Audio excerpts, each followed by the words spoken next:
Hello and welcome to The Life You're Made For. I'm your host, Dr. Heather Pinney. Often our world feels reactive, confusing, and chaotic. On this show, we're going to slow down together. Take a breath, listen, and learn.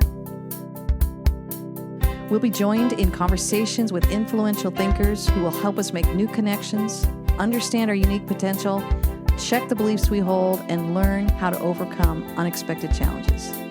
I know that each and every one of us holds our own inner clarity, confidence, and courage, what I call 3C living and leading. So let's go after it together. I'm cheering you on. Hello, everyone. I am so excited about my guest today.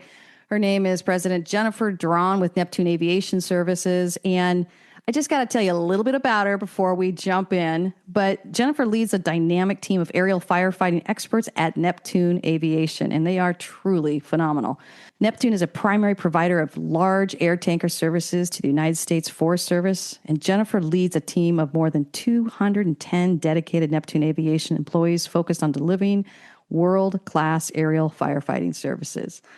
What an amazing field that is. And personally, she holds a Bachelor of Science in Business from the University of Montana and a second Bachelor's of Arts, because she's super curious, in English literature from the University of Washington, and also a CPA certified. Jennifer began her aviation career working at Boeing, where she worked at the flight testing field and quality assurance.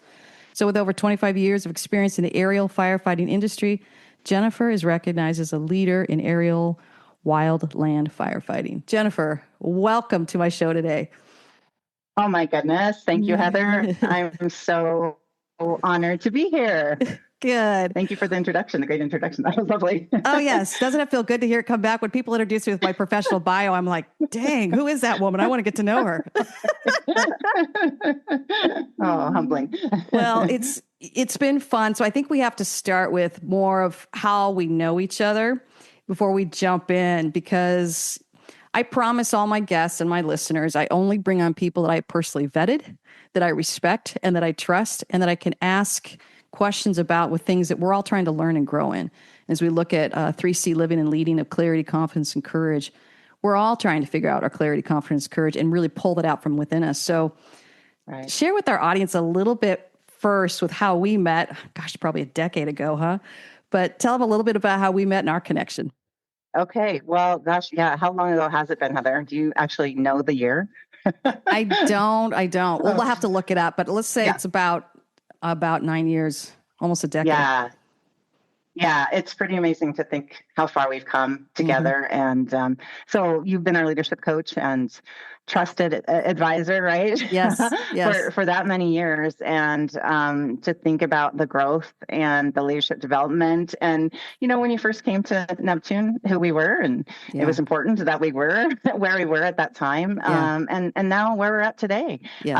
And you and I personally, and the growth and the path that we've taken and how you've helped me as a leader. I think, you know, we're going to explore some of that today, and I'm excited to do that. But I'm just forever grateful for what you've offered Neptune and been there for us professionally and personally. Oh, thank you, my friend. I think one of the things that makes my longevity at a company is if the company is open to the fact of learning and growing is one, but the second thing really is this agreed upon value that leadership starts from within. So I think that's where we really were able to sync up and have a great working partnership together. And it made me respect Neptune Aviation Services and really the value and the values they work and live from and the position they hold in the industry. But I was able to also work closely with you and watch you step into values such as truth and trust and transparency and stepping into that. And your truth, trust, and transparency kind of partnering up with my clarity, confidence, courage. Yeah. It made us better. It made us I think just able to grow together. But I think what I really admired about you, and that's why I wanted to bring you on my show, is your responsibility to have your insides match your outsides. Yeah. And also probably your awareness that your insides, if they're not aligned correctly, you're too authentic of a person. You're not going to lead externally well. Yeah. So I guess I want to start there. What are some of your thoughts around that idea?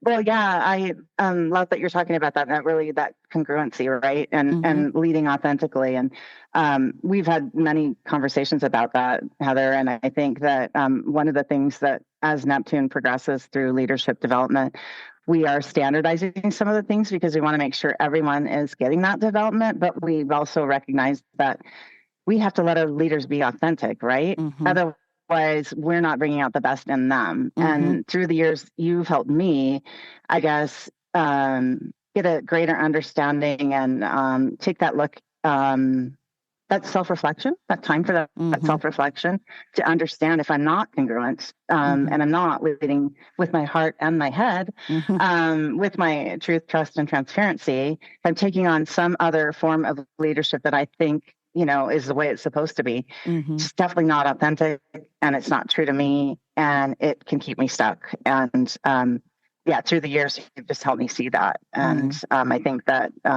we're just helping everyone at Neptune see that as well. I would agree. So one of the things I really want to focus on today, which is why I handpicked you as my guest, because part of it is I know some of these conversations behind the scenes where we've challenged one another in our beliefs, but if we think about and we really value that leadership starts from within, what are some of the beliefs that have helped us and maybe not so much helped us? Let's go ahead and just jump right in there, Jen. Yeah. Okay, well, we'll start with the difficult stuff.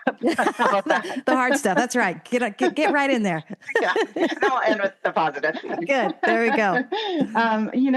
I think I want to start with some things that I think as early on in my leadership career that I struggled with and kind of had, I want to say, that turned out to be limiting for me that I had to face and understand why. And a big thing is conflict and dealing with conflict and having what we'll call the difficult conversation, right? That we kind of together decided to maybe call it the necessary conversation rather than difficult. Yes. And I think I was maybe even kind of fearful of that because in my mind, I felt like it's not a difficult conversation was not going to be something that an individual or a team member was going to want to hear. And maybe that was going to be hurtful to them, right? And so therefore, that's something that I wanted to avoid and maybe avoid at all costs. And the more that I grew in leadership development and really rose up in leadership, I realized, it's inevitable that you're going to have a difficult conversation with a person, an individual or a team. And really it's all in the way that you handle that difficult conversation, is how effective it's going to be, right? And how well received it's going to be. So if you can handle it with truth, trust, and transparency and respect and empathy, then that's just going to open the door for that person to hear you and in return be transparent and have some empathy. And in the end, it really is the greatest gift you can give them, right? Yes. Is to be able to have that conversation. Yeah. So it's been a great thing to learn.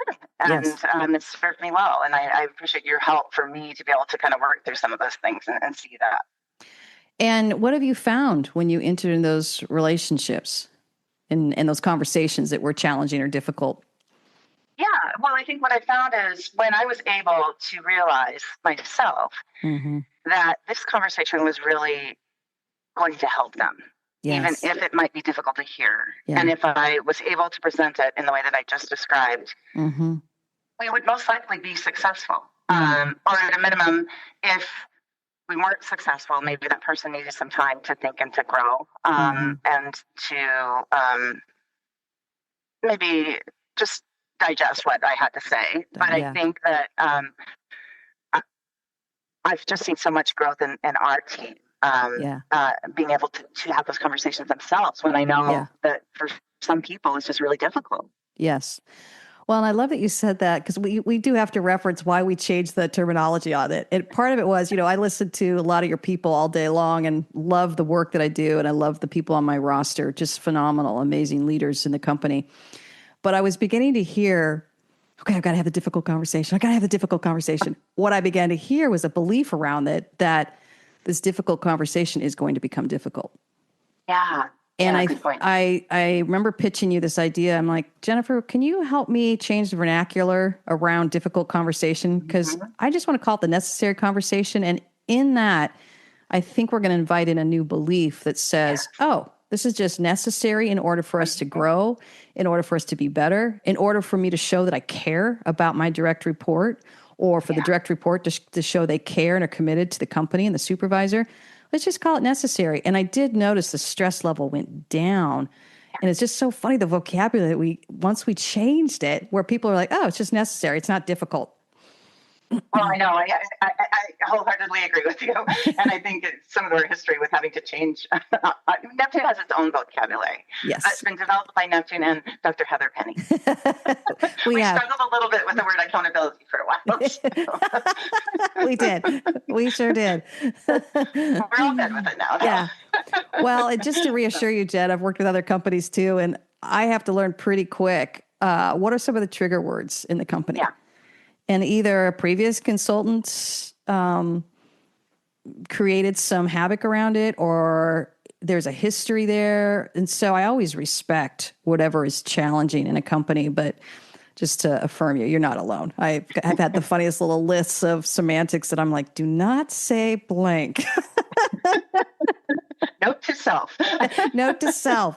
Find another vocabulary word besides blank. So, and that just shows the culture too, of where we're all trying to grow. And that was something that we just definitely did see around the belief system.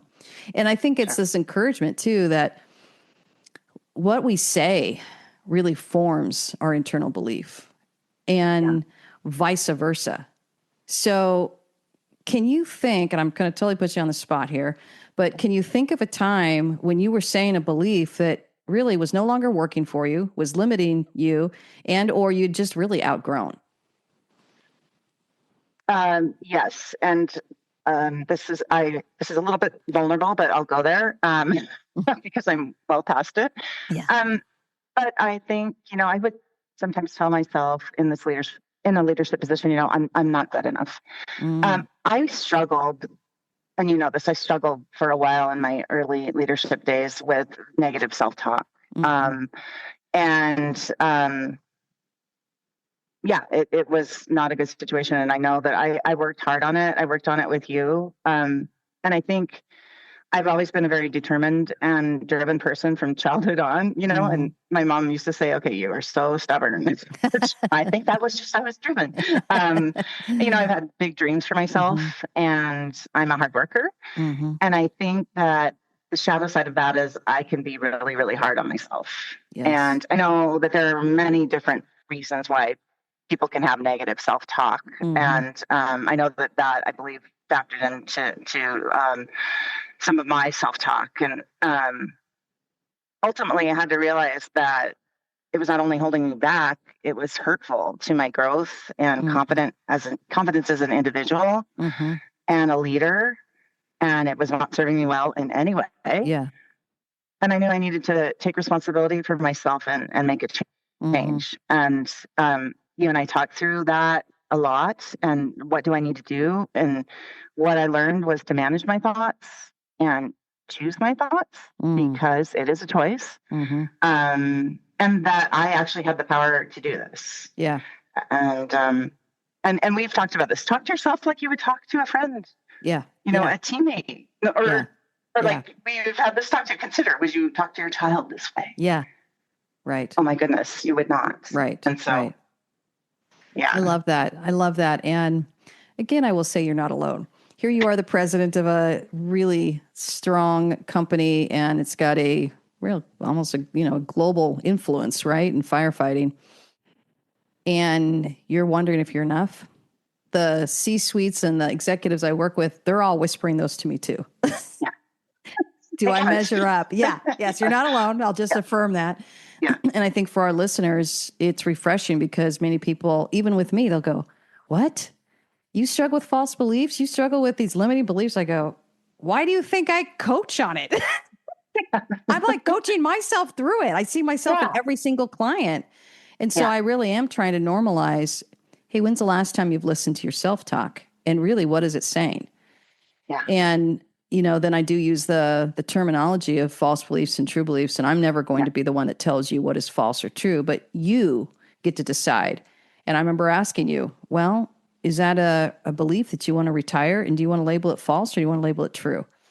Yeah. And to hear you say, oh, I want this to be a false belief, and to be able to move through that process, I guess I want to talk a little bit about the process. How did that shift? I know it's never an overnight thing, but it's kind of like you wake up and it is different one day and you realize a year ago you used to think this way. But how did that process of shifting your mindset look for you? Yeah. Well, I do want to say I am very happy with the fact that I very rarely struggle with this issue anymore. Good. And so when I do have a negative, thought that comes in and that self-talk, I can shut it down right away. I can take control of that thought. And so I think part of that, my work with you and the process, is really being able to recognize, actually talking to myself in more of a constructive manner, logically. Is this belief serving me? And if it's not serving me, it's a false belief, and I'm gonna throw it out. Yeah. And so it's really having that concrete of a conversation with myself. Yeah. I love that. Well, I'll return the favor. I'll be vulnerable too, Jen, because in the work I do in owning my company, man, here's the thing that's thrown me. You can get a handle on false beliefs, but then things grow. This is the shadow side of success. Those pesky little false beliefs that you thought you'd conquered, they're returning, but in force, because more is on the line. Yeah. So I think back 15 years ago when I started my company and I had a nice little client load of 10 people and I didn't have a podcast. I hadn't written anything. I was just like trying to figure out what coaching was and moving out of education. And boy, as things grew, I didn't notice it, but some of the false beliefs that I really battled to transition from education over into starting my own company. Like, am I enough? Will people want to hire me? Am I worth what I'm asking for? These are all things that were just gnawing at me, and being able to step into that and say, I get to trust that I'm being led and guided. I get to trust that I have value. I get to show up and trust that I am being brought to the right people in front of me. I had to learn how to say that. But then when my audience and my clients, everything grew, there were times and days where I go, am I still measuring up? Or did I just measure up for that one client? Is this really universal? I mean, that was a whole new false belief I had to start really battling. And it made me want to, I guess I want to talk about this too. It made me want to stop developing my company at times and networking, right? It makes us want to hide and isolate, right? Yeah. So what is it doing? I mean, why is this so important to tackle these?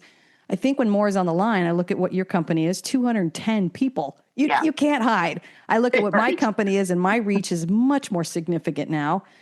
I can't just go hide. I have a responsibility to finish well and to show up and to be honest about the days I do want to go hide in bed and throw the covers over my head and not be the owner of my company. And maybe days you do not want to be the president of Neptune. Exactly. We all have those days. So speak to a little bit about that. Well, excellent points. I will speak to that, but I also want to bring up what you had said about like those positive things that you do tell yourself are really important when you're starting to feel those, the negative self-talk. I think that is one of those gives us the ability to work our way through, right? And you don't just have the talk. You got to walk the talk, right? You got to actually take action too. To like when I have kind of figuring out like when you get a false belief and it comes in and you're thinking to yourself, okay, how do I just figure out if it is a false belief or if it's there to protect me, right? Right.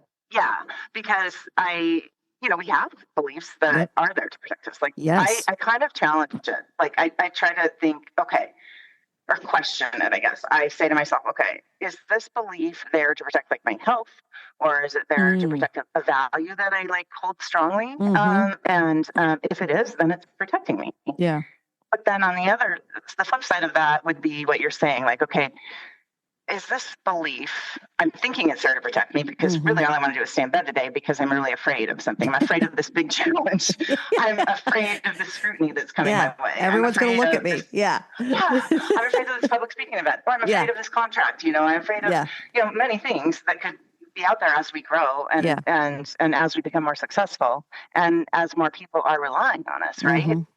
There's pressure. But if we can think about it, we think of the belief that we're having and we say to ourselves, is it a belief that I'm having because I'm being challenged? And then, or because I'm stepping into a space that makes me uncomfortable. Oh, And if love that's it. the case, and that's the belief, then I say that's a false belief. Yes. And I got to figure out by speaking to myself and giving myself those positive affirmations, but then also, your clarity, confidence, and courage, right? Yep. Get your clarity so that you have the confidence to take your action steps to move forward, to step into that uncomfortableness, right? Yes. Oh, well said. Well said. I love that you referenced that because there are some beliefs that will protect you. I mean, there's some beliefs that, boy, it's helped me say no to some opportunities and even some clients that I would not have been a good fit for. And it's not me just shying away from it and avoiding it. I'm like, no, I don't think we share our values and I won't be set up for success. And frankly, you won't appreciate my partnership because we have differing values. It just isn't going to be a fit. So I'm going to help you call it and bow out. So I love that you brought that up because if it's uncomfortable, and I'm going to try and repeat it here just for our listeners, if it's uncomfortable because of growth and a new challenge, it's a way to start leaning into it. And, you and I have talked about reaching for a new belief. For me, it was so uncomfortable because my company had grown and these things snuck up on me. And it was fast growth between speaking and writing and podcasting. It grew faster than I anticipated. And it just scared me. So I like that you use the word scared. But I had to start reaching for true belief. And I know there's two things that I do. And I think I've coached my people in this too, is like, I have to be honest about it and identify a true belief. So for me, my favorite one is I'm being led and guided. The second thing is I have to ask somebody else to stand with me and stand against the false belief that I'm fighting and to stand with a true belief that I'm trying to reach for. Right. Yeah, I love that. And I hadn't mentioned that, but that is also really when you ask, okay, how did you overcome these false beliefs? Well, right, as a leader, and me personally, it's having that growth mindset, and it's having a coach, and it's having your trusted people around you to do exactly what you just said, right? Yep. Yeah, well said. Yeah, and I think, and this is a false belief I see leaders hold. The more successful they are, the less support they need. Yeah. Because it's ego driven, right? And I had to deal with that. I'm like, are you kidding? You're a coach and you've written books. You shouldn't need help. I think about when I wrote my first book. Here I am, an English professor. I've got my master's. I've got my doctorate. 2 years, I sat there and fumbled with writing a book. And I was dealing with this shame false belief that I will label as a false belief because I realized I don't like this. And so I'm going to call this a false belief, which is I'm supposed to have to be able to do this on my own. Yeah. When I let go of that and said, I get to do this and reach for help, and I actually get to have fun doing it. Yeah. I mean, that was like a whole new level of growth for me. And then it opened up to, I've got a team now, people on speed dial. I'll call and just like, I need help with this. I'm growing this. I'm starting a podcast. I'm doing this. I'm going to go speak here. What's this like? Tell me about this clientele. Tell me about these people. And then I also have the personal side, right? Where I have a friend where I'll just text really quick, hey, this is a false belief I'm trying to stand against and I'm getting ready to go on stage. Can you stand with me on this? Yeah, it's freedom. It just opened up so many doors for you to have that network of, like trusted advisors, friends, professionals, and lets you, grow exponentially, both personally and professionally, I think. Right. An amazing thing to recognize. Right. We're only getting to where we're at in life because we have amazing people around us. Yeah. It's really more of my true belief. My false belief was I'm supposed to get there on my own. Yeah. And I'm supposed to do it by myself. And if I can't, I'm failing. Yeah. No. And I have a whole new perspective of it too, with just these amazing people that have helped me professionally and personally. They give me an opportunity to be honest about my vulnerabilities, but I also realize it gives them the opportunity to give in the spaces that they're actually good at. Yeah. Whether it's a professional thing like helping me start a podcast or whether it's personal thing of encouragement. Yeah. They have something they want to offer and we're giving them the opportunity to do that. That's right. And everyone has something to offer and then they're growing and learning and advancing and you're mentor, model, motivate. Yes. You're doing all of those things, which is a tool that we use. And I think that's incredible. Yeah. Okay. So can you think of a moment where you realize your belief took you, and I want to see if you can come up with something more concrete. And if you can't, it's okay, Jen. We'll let you off the hook. But if you can come up with something more concrete, I know pressure's on, my friend. But the true belief is you're up for it.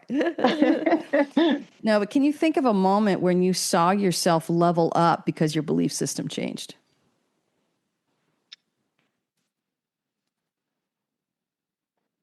Yes, I would say, again, earlier in my career, I think I worked in a culture where leadership was primarily leading with strength, I would say, which I didn't quite fit the mold on that. And for a while, I kind of felt like, okay, is this something I need to learn? Is this a skill set I need to develop? Is this, the best way to lead? And I think that's really when we talk about congruency, right? And leading what I'll say with my head and my heart. And that's where I come to the truth, trust, and transparency. And so rather than follow down that path, even though I was sort of the different one, right? That's when I really developed that, I guess, leadership compass and core for myself. And that has guided me and helped me through so many points in my career. Good, and sometimes points where I struggled. If I could sort of, I want to say, filter my decision making through that, and honestly strive to always walk my talk. I think that not only did it help me when I came up against that strong leadership style that tended to want to shut me down as well as others, I was able to make it through. And I also think that I was able to foster trust with that among our team. And as we grew at Neptune, right, we needed to have that. We grew exponentially over the years, and we need that collective intelligence, like you talked about. Like the more you can have your team around you, the more you're going to grow. And if you can have that truth, trust, and transparency, I really feel like that has helped me leaps and bounds and has helped our company. Yeah, I've always admired that about you. I think you took every opportunity as a learning opportunity, whether it was positive or whether it was negative. You said, I want to be more like this as a leader, or I do not want to be like that as a leader, and I'm going to do it differently. And I think you talk about being integrated. I think you learn from both, but to returning back to your very first comment, I love that you brought this up. It's scary to be different. It's vulnerable to be different, especially when you're new. I remember going to the field going, I'm going to talk about things like heart and head. I'm going to talk about emotional intelligence, because I believe that's the heartbeat of why cultures rise and fall. And so I'm not going to not talk about it, but it might feel very soft or won't feel as strong. And I had to deal with some of those things as saying, this is what I know to be true, and this is what I value. And if you want to hire me just to sell more widgets, we are not going to be a fit. Hire me to care for your people and take care of your most important resource, which is your people, and help them come to the table in a better, clearer, more confident, courageous way. Then I'm your person. Like, that's what I believe is the person is what matters. Do I want you to see you sell more widgets? Of course. But I believe that's where it starts, and it'll affect the bottom line. And so that was scary for me to have to really embrace that in executive coaching, because that's not what I was seeing out there.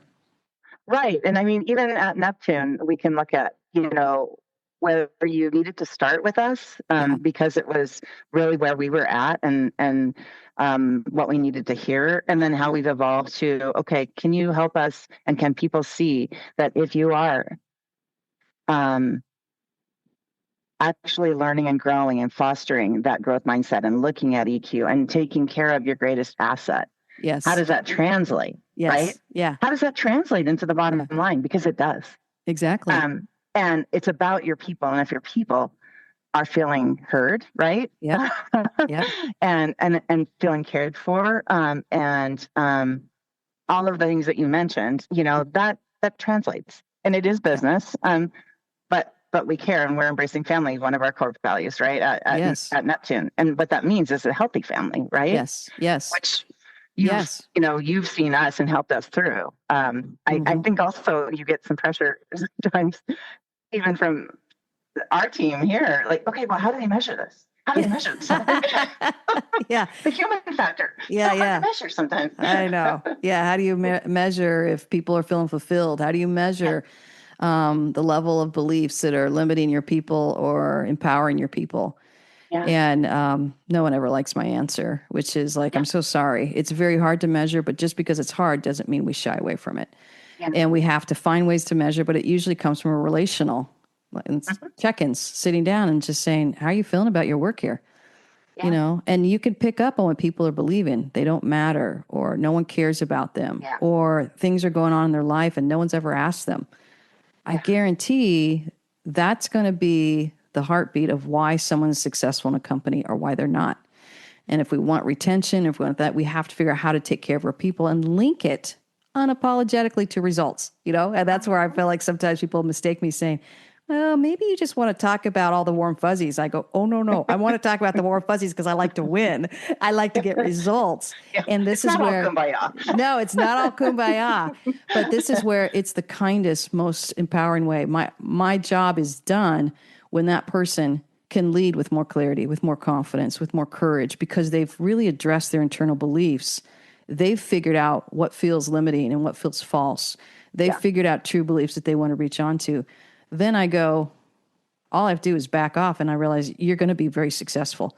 But if we go for the mindset first and we go after really what's going on internally, that's going to connect, and they're going to come up with more innovative solutions. They're going to be more creative. They're going to have their hand up at their seat in the table. They're going to be all in and committed to the company, and they're going to be part of building that truth and trust and transparency that you value. Yeah, I love that. We've talked about energy too. They're going to have the energy that they need because they're feeling fulfilled. Yeah. And it's beautiful. It is.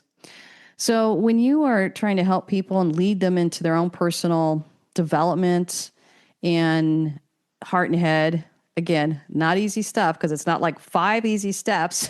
You can do this. It's a blueprint. I know. Yeah. I wish. I'm so sorry. I feel like I apologize all the time for the work that I do, because it's not easy, but it's worth it. Yeah. And I will say this, it's sustainable. When I see someone coming in and wanting to talk about the 7 principles of whatever leadership or something like that, I want to go, well, okay. But how is that really changing and transforming the individual so that they feel more empowered to do their job better? That's what I really care about, not just memorizing what's the latest. One and done. Yeah. Right. Or uniforming that. So I think as we kind of look and pivot over to how you lead your people in that, what are some things that are coming to mind? Yes, I would say, Heather, I'll go back to kind of the beginning of our conversation where we talk about my false beliefs and how I overcame them or still work on. It's always a daily. I mean, it's as we know about growth mindset, there's never a finish line, but I think that's kind of exciting because you're always learning and growing and getting better as people. But having a difficult conversation with somebody, and the way that you do that, with truth, trust, and transparency, and most importantly, 2 things really: respect and empathy. If you have relationships with your people where you're doing that, and it's a necessary conversation, not difficult, and you're having check-ins where you're establishing this rapport and trust, then it opens the door for them again to return with transparency in the conversations, and then you can help them as a leader if you see and recognize, or if you just need to evaluate a belief together. Is this, you can ask the question and they're open to it because you have this relationship with Right. trust. And you can ask the question together, is this belief serving you? Right. Right. And you have the ability to talk it through with them. Yeah. I think that's important in leadership. And I think it's helped me with my team. And you've helped us with that. Oh, well, thank you. And I'm already thinking of an example in your company of a leader who's been in leadership for a while there, and he's really connected relational rapport with results. Yeah. He will not have a conversation about the results or the lack of or the needed results before he makes sure that relational rapport is there first. Yeah. And so that's part of his leadership values is relationships, rapport, results. This is what's important to him. And it's been fun to watch him. There's been a couple times where I go, oh my gosh, you said that? I didn't get a chance to coach you through that one. And I'm like, how'd it go? And he goes, it went amazing. Yeah. And I go, I know that relationship. Yeah. And I was like, I know why it went amazing. Yeah. Because you've worked hard at developing that relational rapport with that person. So now when you're calling them out for the results, they know that leader cares for them. Mm-hmm. They know that they're being cared for. They're not being shamed or humiliated or dismissed. Yeah. They're being advocated for. They're being empowered. They're being challenged to grow. And then they're going to have a solid leader that's right there beside them saying, you got this. Yeah, and I'm here to serve that. And I got you. Yeah, that's exactly very well said, Heather. That was beautiful. That is exactly what I was trying to say is you can build that. And what we're trying to work on even with check-ins is that, all of that.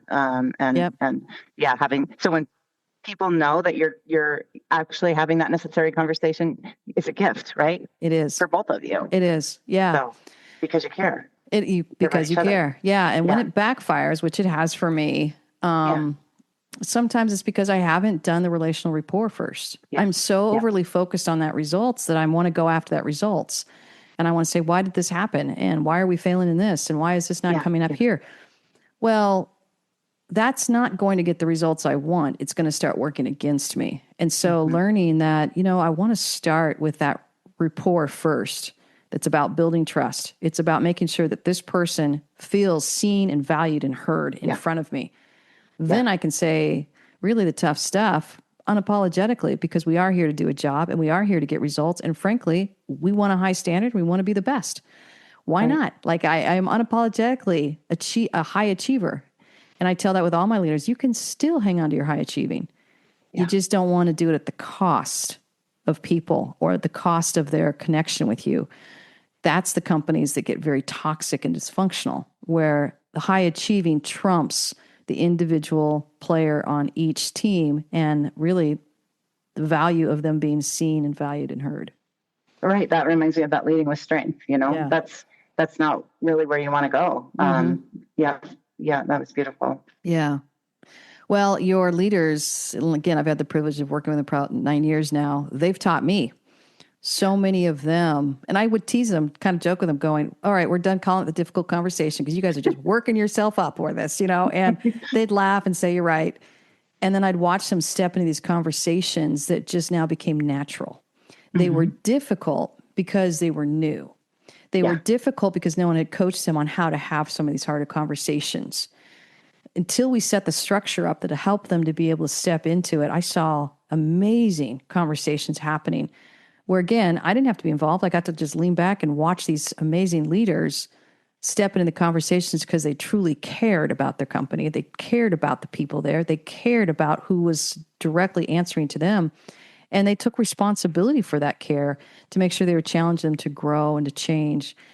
And that comes from the top down. So watching the senior leaders at Neptune has been really enjoyable to watch them say, we are under a tremendous amount of pressure in the industry. I mean, I've watched the pressure you all are under. And sometimes I'm like, so sorry to bring this up, but we need to talk about building trust. And they're like, we've got these multi-million-dollar contracts over here, Heather. Do we, Let's do that later. Yeah, exactly. And I'm like, but I think we've really learned how to work together in that space to hold that tension between getting results and also honoring, and no one does it perfect. But I think learning the fact that this is a tension to hold. Yeah. And I always joke, Yeah. I'm like, if it's just talking about your emotions and feelings, that's a therapeutic circle, which I value and love. Go join those. But we're here in a space where we have to get results. Mm-hmm. So speak to a little bit about that and just kind of the tension we have to hold in that area. Right. Like we call it the tricky tension, right? Yeah. And, I think that is something that we've had clear conversations for people to understand, that it is that tricky tension, and that our people are our greatest assets, and we do have to get results. So how do we blend those, right? Yes. And there is a way to blend them. And we'll just go back to the necessary conversation and how you have that successfully. Exactly. And when you're able to do that, because you have managed that tricky tension, yes, and you've built that rapport, you're able to set them up for success, which is setting the company up for success, which is giving us traction moving forward. And it's helping that person know that they are contributing to this company moving forward, to this company being the best it can be, because they're bringing their best every day. And we're not always perfect. Like, it's not easy to come with empathy to every conversation. Right. And that goes back to like a check on yourselves, right? And your team helping you out. Like maybe we need to press pause for a moment, right? Mm-hmm. Take a deep breath. And are we, true to ourselves at that moment, are we being congruent in our life and what's happening around us, right? Yes. And sometimes we need to reset so that we can be the person that we need to be, because we're all humans.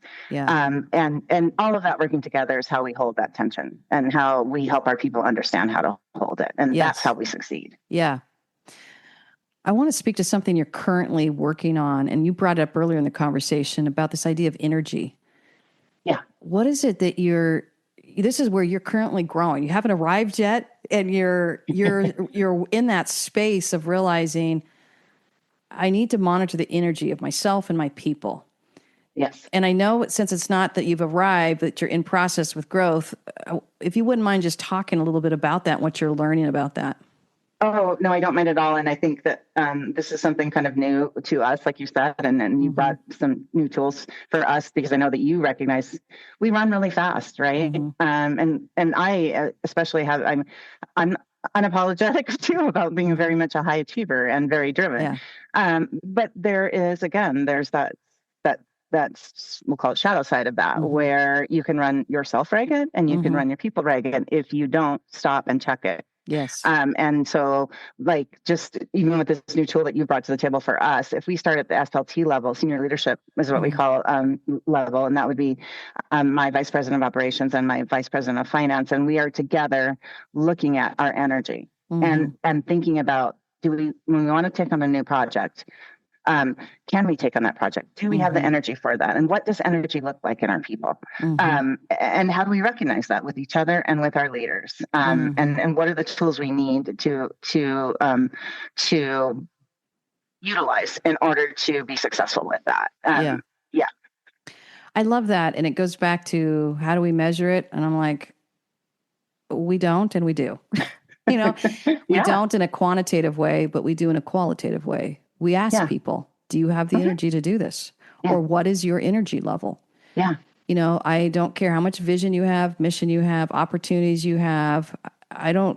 Whatever strategic plan you have sitting in front of us, because I care about you, and really I care about the success and results, I want to make sure I'm asking a really important question. What's your energy level? And really, what is your team's energy level? Yeah. I think that's what we're learning how to ask. And that's how we measure some of this, to say, I love all these strategic plans, but I think it's a way we take care of our people to start really talking about the energy level that it will require to get this over the finish line. Agree. And I think to the measuring piece, like, it's so hard with that human factor and things like energy, but even if you ask the question, what's your energy level? Sometimes people can't realize. I especially sometimes struggle with that. But oftentimes you can ask someone else too, like, what do you see my energy level looking like? Because you're personally displaying something that isn't quite you. Right. Because your energy is depleted. Right. Well, speaking of energy, this is something I've also really admired about you, because sometimes I look at what you do and I think, oh my gosh, I'm so glad don't have to hold all that. That's a tremendous amount of pressure. I'm sure we have other pressures. You probably look at my company going, oh my gosh, I'm so glad I could not do that. Yeah. So it's really fun to watch you. And I think one of the things that I've really admired about you is the way you build your energy on your off time. Can you speak a little bit to that? Because you love what you do and you love coming to work, but I think it's really connected to you don't bring work home with you all the time. And you have this amazing ability to have a balance. And I know so many times I've seen you go through these intense work weeks, but then I get this fun little text later on. I'm like, here's with me, my dog. Here's with me on the river. I'm like, oh my gosh, I'm glad you're stepping out of that. But can you speak to a little bit about how you leave work at work? Yeah, I mean, there are always, the times where you have to bring it home, but I do definitely feel like I will just say I'm a single mom, and so I've had to find a way to create a balance in my life, and kind of even bring some anchoring values home to life, to my single life there, so that I could really know myself inside and out. And so I do make sure that I'm kind of surrounded by the love of my children. If they're there, my older son's gone, but my younger one is still there and going to college. And then my dogs, and a big, huge part of my life is working out. And it really helps me. It's how I take care of myself. It gives me energy. So all those personal things that sort of fill up my cup. Yes. And make me smile. And that really, it like I said, fills up my cup and gives me that energy that I need on the personal side of the house. Yeah, I love that. And I've watched you, even when you're traveling, you'll be like, okay, I got to go to my gym. I know this isn't because you're obsessed with working out. I know it's because it's where you know that if you don't, you won't be able to bring the energy to the table that you know you need. And so, and we all have those areas. And I actually, working out is really important for me as well. So I was always like, oh, I get it. Yeah. And part of it is just not only working out, but working out on my alone time. It's like just my thoughts and what I need to maybe think about or listen to, or even just escape into, the working out and moving your body is so critical. And then the relational piece of your family and your connection there and your friendships. I know you've got rich friendships as well. Yeah. And I've always loved watching you in that because of the amount of stress you hold. And sometimes the amount of money sometimes you're working with. I'm like, oh my gosh, that number just stressed me out. I know. Sorry not to think about it too much. Exactly. You're doing well. Sorry. Don't mean to bring that up. Just me out there. I know. Sorry. Gotta go to run. Gotta go. So as we kind of start wrapping up here, what's some encouragement you would give to people that are starting to listen to us talk about beliefs and realizing I don't know how to listen to my beliefs, or B, I hear my beliefs loud and clear, but I don't know what to do about it? Mm-hmm. Yeah. Well, I would say, for some reason, I think I've seen this at your house on the wall. But remember and tell yourself that the world needs the unique gifts that you have, right? I think that is on my wall. Well, I think that's so true. Yeah. And so I think that remembering that and remembering that you are responsible for you and you're responsible for your thoughts.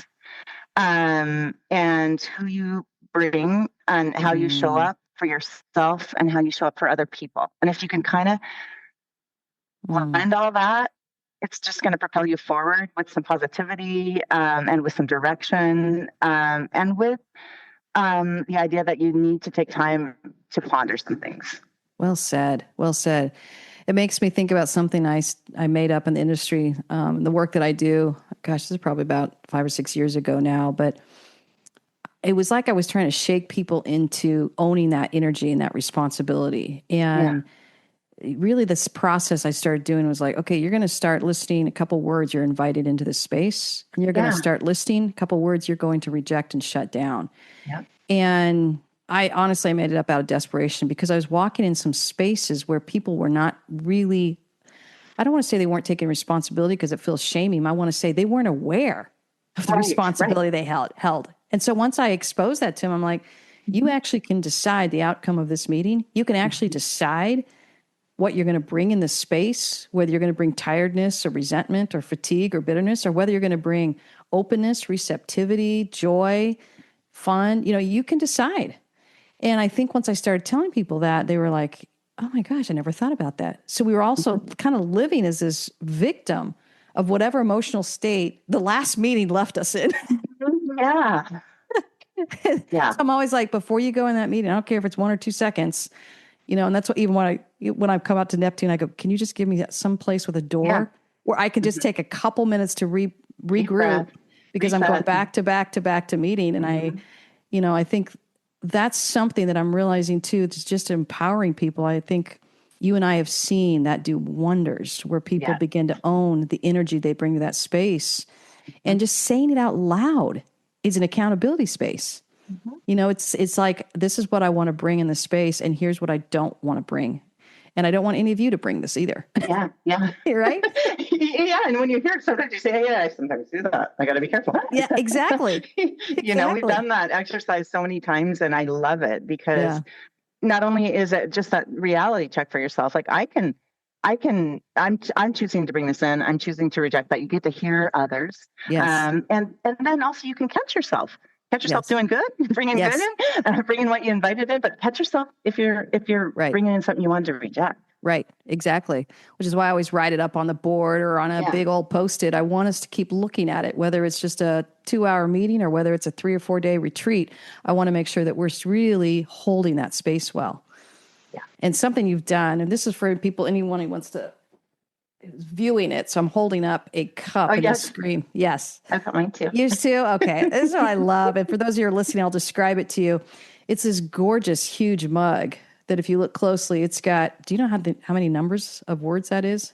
No, I do not, but it's a lot. It's at least maybe about 100 or so. Yeah.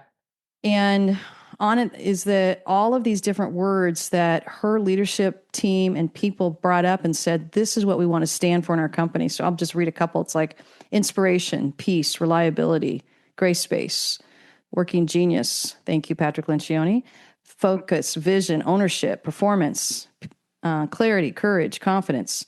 I mean, all of these words, I love keeping this on my desk. It reminds me, this is a measuring tool, right? Mm-hmm. Because we talk about measuring, this is your people standing for the culture that they are creating together. And you've just empowered them to create together. And then everyone's walking around the company drinking out of this. I think it's so inspiring, so much so that I often bring it when I go speak or teach. And people are going to start copying you, just so you know. They're all like, we're going to do that with our company too. That's well, that's right. Because we're mentoring. Exactly. We are mentoring and proudly come up with something that we just want to empower our people, because I think in our work together, we believe so much in the people that we serve. They are smart. They are caring. They are wise, discerning. They're helpful. They're generous. They're committed. I mean, I could keep going, but I've worked enough with your people there where I feel so honored to work with such a high caliber of people and to be able to help them bring their best sense of self to the table. Once they started doing that, I just saw such a shift in how meetings were being handled, how people were choosing to step into meetings. And I watched my work level go down, just even as the coach. Yeah. It's been an amazing journey. I will say that. Yes, it has been. Well, it's been such a pleasure having you, Jennifer, and President Draughon. Thank you, Dr. Penny. Yes, you're so welcome. I'm honored. It was just great. It's always great talking thank to you. Thank you. Yes. Go ahead. What were you saying? Oh, I just want to say it's always great talking to you. And we have, I'm just honored to be on your show. Oh, it's so fun having you. And we have to jokingly throw out our titles, President John and Dr. Penny, because we're really Heather and Jen. And we love serving our people. We love seeing them feel empowered, and we love them not feeling like they need us. We don't want that. We want them to feel like they've got this, and they're accessing their own internal clarity, confidence, courage, accessing their own truth, trust, and transparency. So thank you for coming today. Appreciate you. And Jennifer and I are both cheering you guys on. Thanks so much for listening in. It was a great conversation, wasn't it? Wow. Check the show notes for any additional resources. Also, maybe where to find our guests. And if you've enjoyed the show, please subscribe and leave a review. It sure helps us out. Thanks so much. We are always cheering you on.